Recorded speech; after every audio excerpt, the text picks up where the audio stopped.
So in discussing human solutions across three essential dimensions, logical, practical, and moral dimensions that is, we now arrive at a necessary conclusion in regards to evil, suffering, and death. See, no system originating from within the framework of human capability has proven sufficient to solve these foundational problems concerning global death and catastrophe and suffering, as well as moral evil. So we're bringing together now the entire evaluative framework and clarify why the only intellectually and existentially responsible move is to look beyond naturalism and scientific experimentation for a universal solution to these big problems. The proposed naturalistic solutions to these three great troubles encounter unavoidable contradiction when subjected to rigorous logical scrutiny.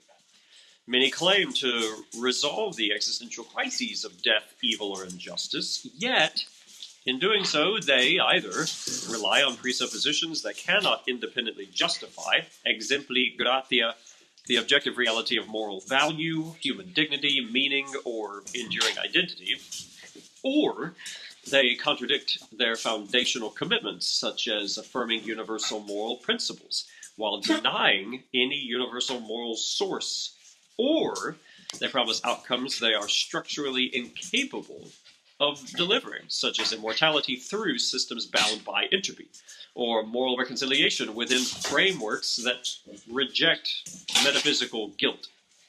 Some may object that these contradictions are not flaws, however, but signs of an evolving understanding. Yet, evolution of a system does not resolve the logical conflict of self-reference or category error.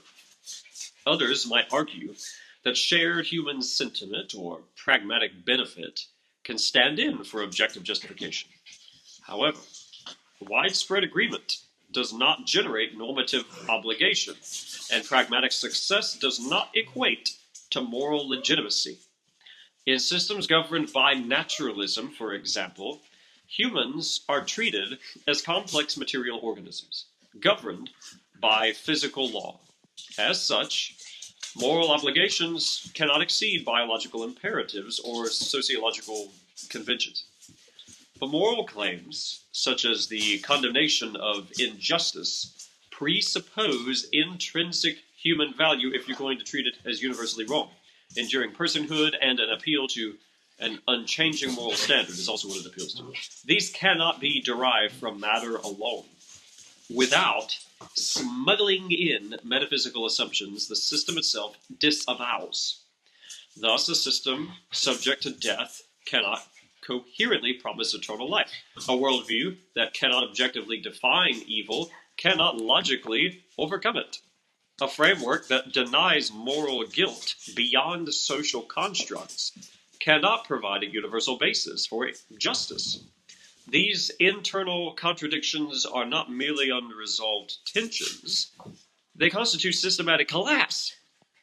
In the absence of a transcendent foundation, such systems ultimately borrow the moral capital they cannot repay.